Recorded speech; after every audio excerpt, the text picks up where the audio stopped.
Hi students, in the last lecture we have discussed about AC voltage controller with R load.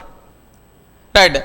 In this lecture I would like to explain AC voltage, single phase AC voltage controller with RL load. Right. R load and RL load consideration only. In this R load, the operation and analysis is same, but what is the performance affected by when I change the load, RL load, here RL load.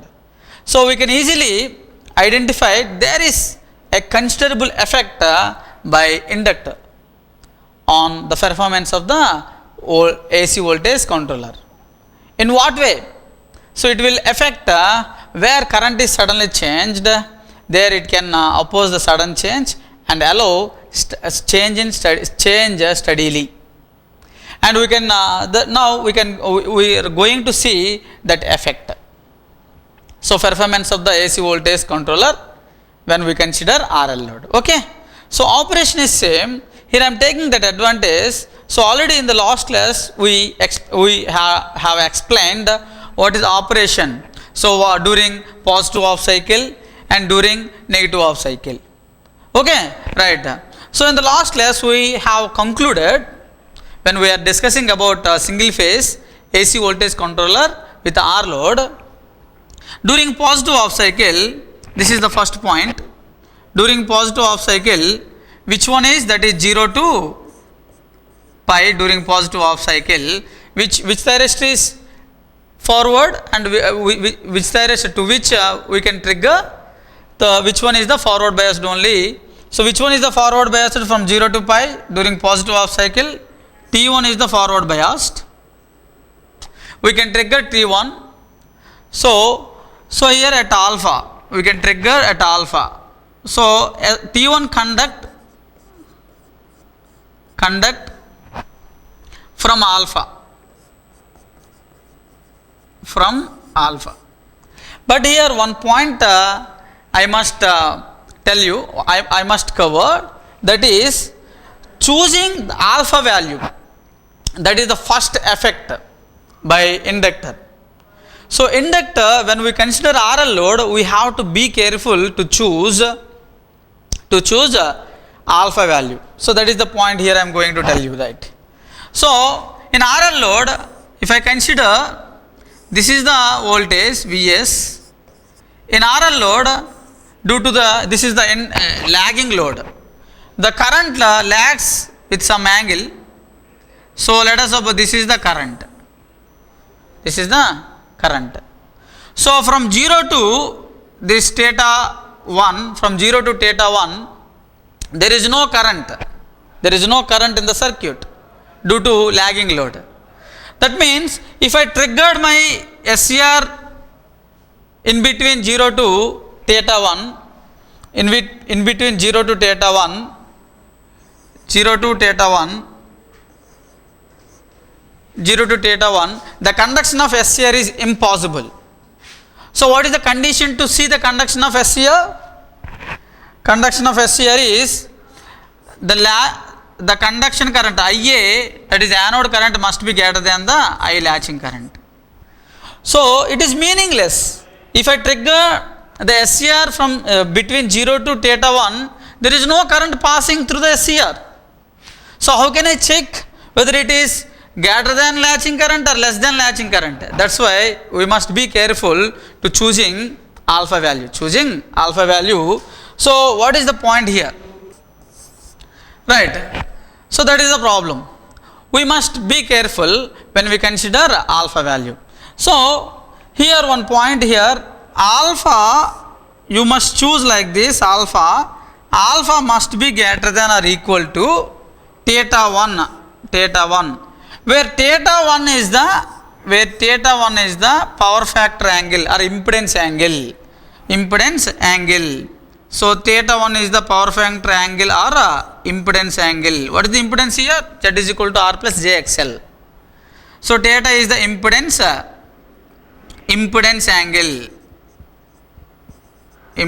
angle. So this is the first effect when we consider RL load. So what is the effect here? So we have to choose a suitable alpha value. So alpha must be greater than impedance angle, that is theta 1, right. So where theta 1 calculation, theta 1 is equal to tan inverse of omega L by R, that is impedance angle, right. So coming to when T1 conducts from alpha, so what is the point here we covered in the last lecture? V0 follows input voltage, that is V0 is equal to Vs. And second point, during negative half cycle, that is pi to 2 pi, what is 2 pi? T2 is the forward biased, it can start its conduction from the instant where triggering, so that is from pi plus alpha, and what is the voltage? V0 is equal to Vs. V0 follows input voltage during that time period, during that duration, that is from pi to 2 pi. This is the clarity about the conduction sequence of T1 and T2. What happened? What is the voltage across the load when T1 conducts and T2 conducts, right. So coming to the waveform representation,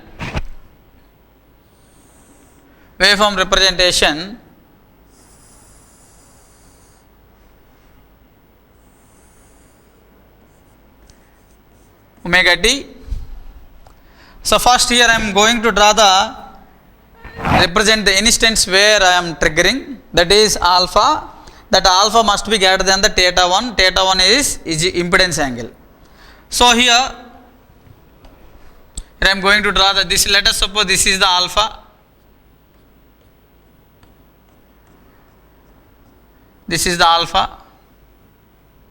This duration is alpha. And this one is pi plus alpha. Right. And draw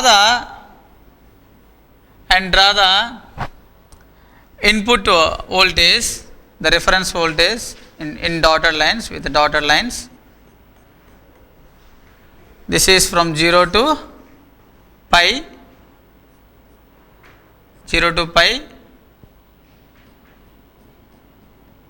pi to 2 pi, and again 2 pi to 3 pi, 2 pi to 3 pi.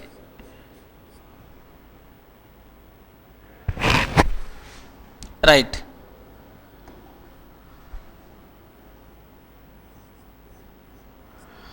Okay. So coming to T1 conducts during 0 to pi, where we are triggering from alpha, that is starting from here and follows the input voltage up to pi. Simply output follows the input voltage. Okay. And at pi, Tt is going to reverse biased. The current passing through the T2 will be simply going to 0 suddenly. So inductor coming to the picture, it will not allow sudden change in current. It will support the current conduction even after pi, that is from pi to beta. This is the beta. Here beta value less than pi plus alpha. Beta value less than pi plus alpha. Okay? Right. So let us suppose this is the pi plus alpha.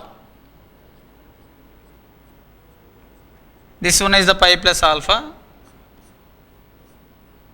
This is the instant where T2 is triggered.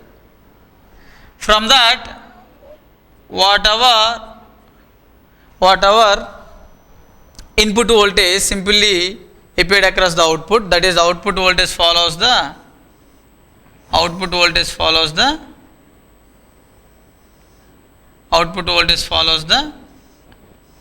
voltage from pi plus alpha to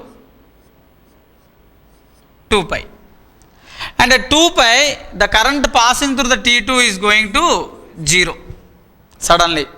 Again inductor supports even after 2 pi, so that is extension of conduction. That's why the beta is called extension angle, that due to inductor storage energy.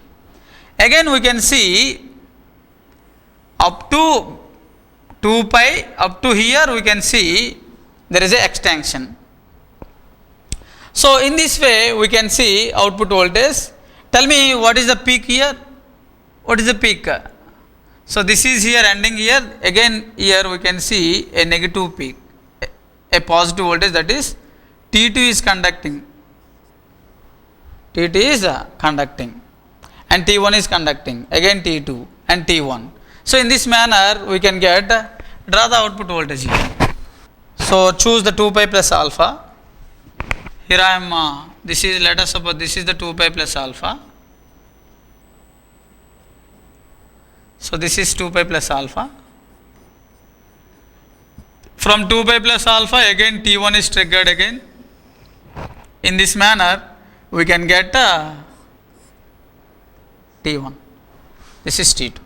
So this is the way, this is the voltage, output voltage.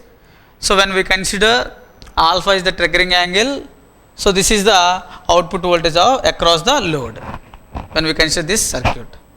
See, the output voltage is variable. The output voltage is variable from 0 to alpha to, from 0 to beta and beta to 2 pi, positive and negative, positive and positive half cycle, and this one is the negative half cycle. Again positive half cycle, again negative half cycle. AC voltage only we are getting across the output side, but it is controllable. It is controlled voltage. It is a controlled voltage. So in what way we can tell this one is the controlled voltage? By varying the alpha I can get the variable voltage. This is the V0. If alpha is 90, I can get the voltage pulse from here. So by varying the alpha, the magnitude of the output voltage also varying. So that is. And coming to right, current waveform, output current waveform. Here what is the relation here? This is the RL load, and relation always were RL load or R load. Whenever T1 is conducting, supply T1 and the load in series. That's why supply current is equal to I0. I0 is equal to supply current. This relation we have to consider it. Now here I0 or IS representation, very simple.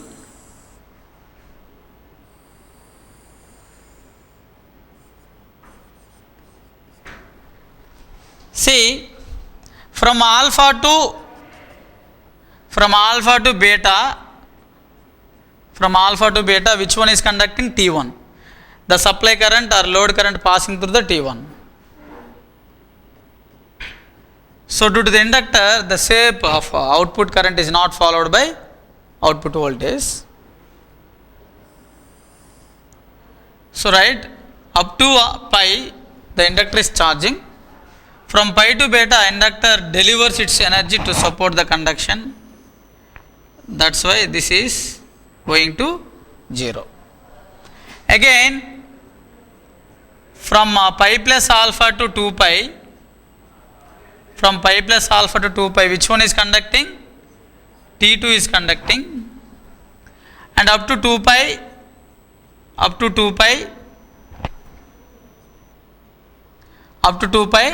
T2 is inductor is storing, right. From pi plus alpha to 2 pi, inductor is storing the energy. From 2 pi to 2 pi plus alpha, or 2 pi to somewhat at extension angle, that is less than the 2 pi plus alpha, inductor is supporting. So in that duration, inductor is discharging. Again this is the gap. From 2 pi plus alpha to 3 pi, inductor current is rising. From 3 pi to some extension angle, it is decreasing. This is, again here you can see like this, negative side. Right. So this is the current through the RL load. Here red marks are, we can see the red marks here. So this gap, there is a discontinuous conduction here. Okay, current is 0 during these gaps. Okay, this is about I naught or Is. And coming to thyristor voltage. So based on the previous concept, you can draw the thyristor voltage. Okay, but your point here, output RMS voltage calculation, that is root of 1 by pi, it is a full cycle 1 by pi integral, the limits are alpha to beta, the function is Vm square sin square omega t d omega t. Okay, so the limits alpha to beta, by having this calculation, we can get the value like, so value like this is RMS value, that is equal to Vm by root 2 pi, simple calculation. Here I am directly writing the result, that is beta minus alpha plus 1 by 2 sin 1 by 2 sin 2 alpha minus sin 2 beta whole power 1 by 2. And one point here I am not covering that, draw the voltages across thyristors. It is simple. Whatever the discussion happened about the thyristor voltages in the last lecture, follow that lecture and try to draw voltage across thyristors. Okay. So this is about the performance of or operation of AC voltage controller, single phase AC voltage controller when we consider RL load. Okay. Thank you so much.